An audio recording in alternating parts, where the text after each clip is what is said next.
Graça e paz.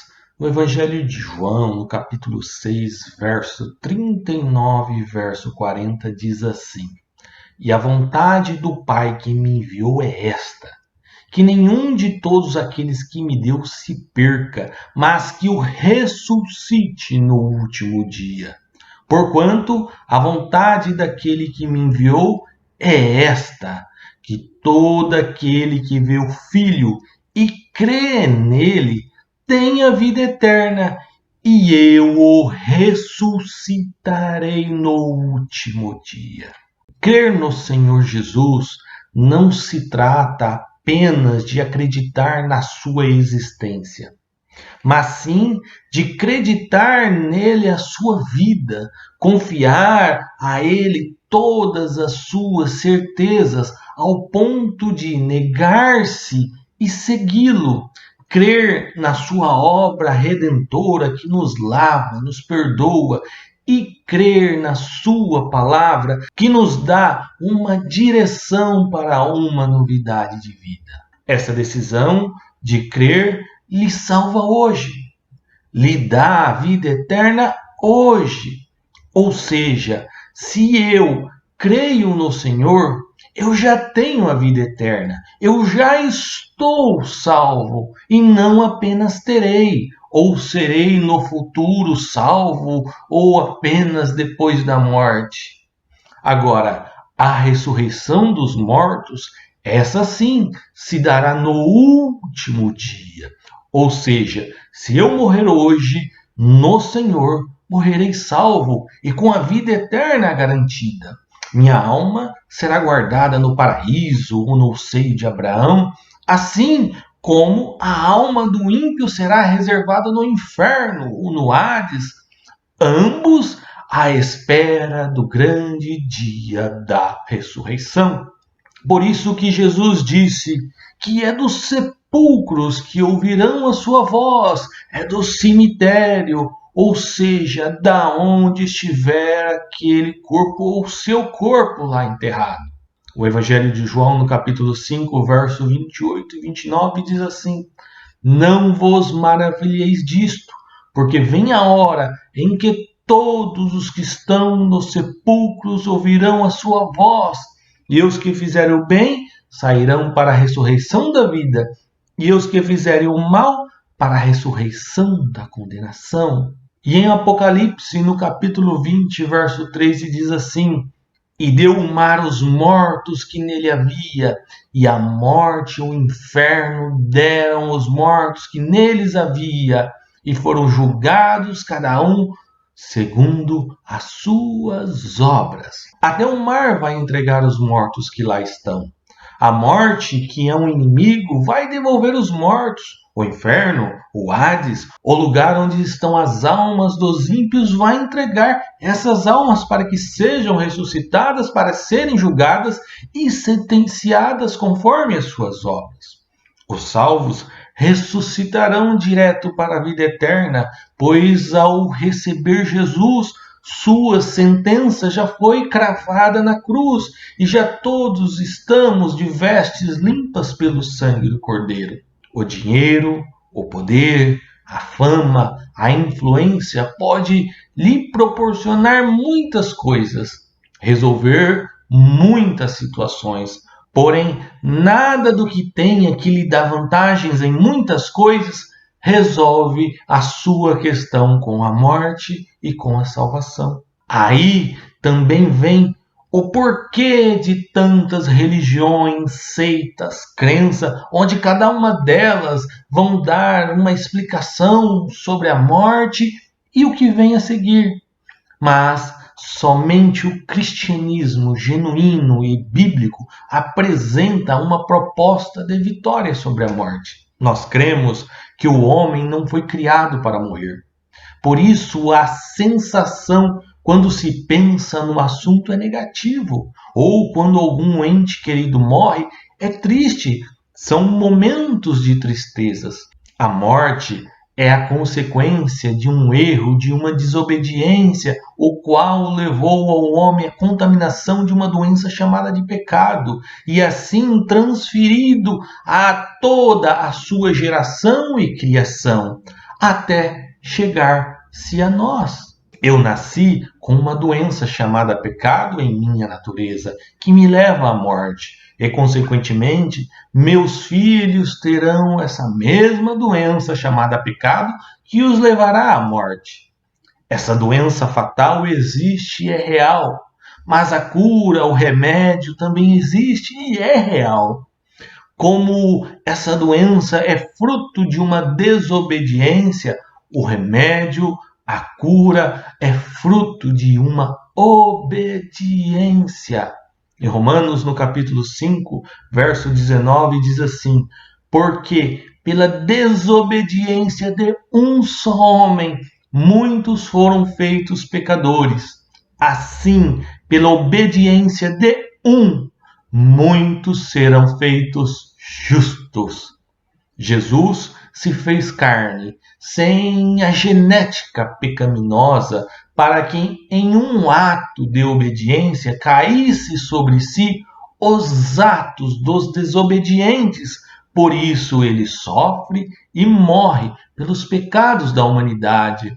Mas como em si mesmo não havia pecados, ele ressuscita, vencendo a morte. Portanto, entenda a ressurreição. Em Romanos, no capítulo 6, verso 5, diz assim: porque se fomos unidos com ele na semelhança da sua morte, certamente o seremos também na semelhança da sua ressurreição. Jesus morreu de forma semelhante a nós, homens pecadores. Não há uma figura de linguagem aqui.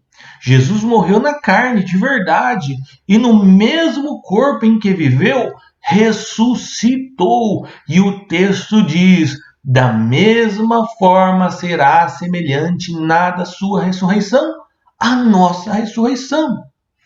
Em Lucas, no Evangelho de Lucas, no capítulo 24, verso 39, diz assim: vede as minhas mãos e os meus pés, que sou eu mesmo. Apalpai e vede, pois um espírito não tem carne nem ossos, como vedes que eu tenho. Jesus não se apresentou aos seus discípulos depois da sua morte em forma de uma alma penada, de um espírito ou de um fantasma, até mesmo porque a parte espiritual do ser humano não pode retornar à Terra ou ter contato com os vivos, mas somente quando ele ressuscitou ao terceiro dia no mesmo corpo, só que desta vez restaurado, sem estar mais sujeito à morte, ele se apresenta aos discípulos e ainda se deixa ser tocado.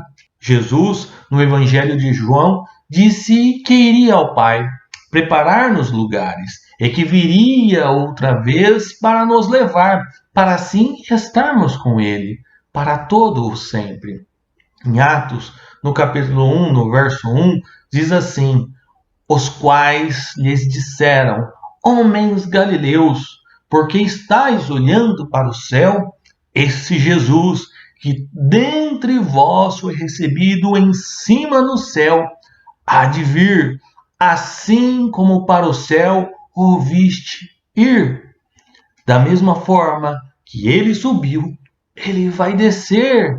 Veja bem, em Romanos, no capítulo 8, no verso 11, diz assim: e se o Espírito que daquele que dentre os mortos ressuscitou a Jesus habita em nós, aquele que dentre os mortos ressuscitou a Cristo também vivificará os nossos corpos mortais pelo seu Espírito em que vos habita.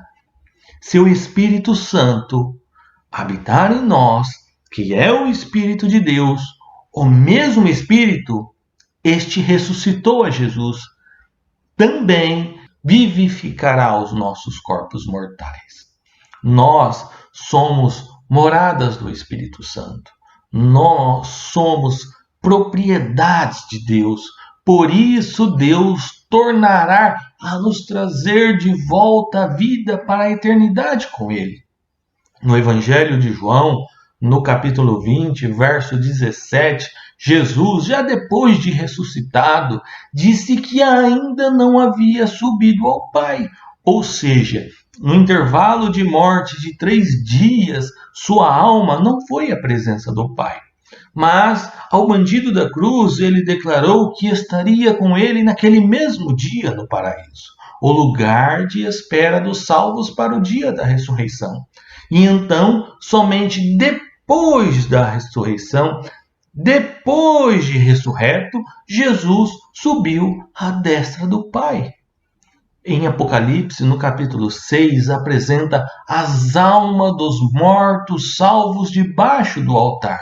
Agora, já no capítulo 7, apresenta os salvos ressuscitados diante do altar. Condições diferentes, posições diferentes.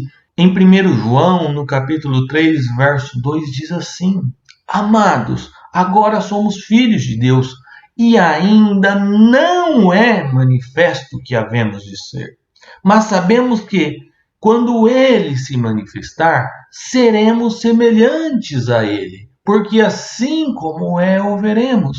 Quando Jesus se manifestar, quando Ele voltar, seremos semelhantes a Ele.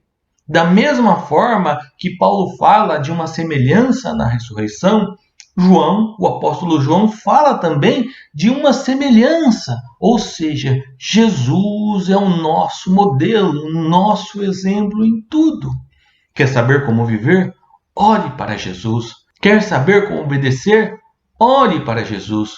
Quer saber como orar? Ore para Jesus. Quer saber como será, como seremos? Ore para Jesus. Em Filipenses, no capítulo 3, verso 20 e 21, diz assim: Mas a nossa cidade está nos céus, de onde esperamos o Salvador, o Senhor Jesus Cristo, que transformará o nosso corpo abatido para conforme o seu corpo glorioso, segundo o seu eficaz poder de sujeitar também a si todas as coisas. Por isso, essa é a nossa fé, a esperança da Igreja do Senhor. Aguardamos por este grande encontro. Quero encerrar este tema, este vídeo, com um texto clássico que clareia a nossa mente sobre o assunto. Este texto está em 1 Tessalonicenses, capítulo 4, verso 16 e 17, que diz assim: Porque o mesmo Senhor descerá do céu com alarido, com voz de arcanjo e com trombeta de Deus, e os que morreram em Cristo ressuscitarão primeiro. Depois nós, o que ficarmos vivos, seremos arrebatados juntamente com eles nas nuvens a encontrar o Senhor nos ares, e assim estaremos sempre com o Senhor. Jesus desce, os mortos salvos ressuscitam, os vivos são arrebatados, encontra com o Senhor nos ares, e a partir daí, independente de pré ou pós-tribulacionistas, independente de todos os desfechos apocalípticos que vão acontecer, estaremos sempre com o Senhor. Pense nisso. Deus te abençoe.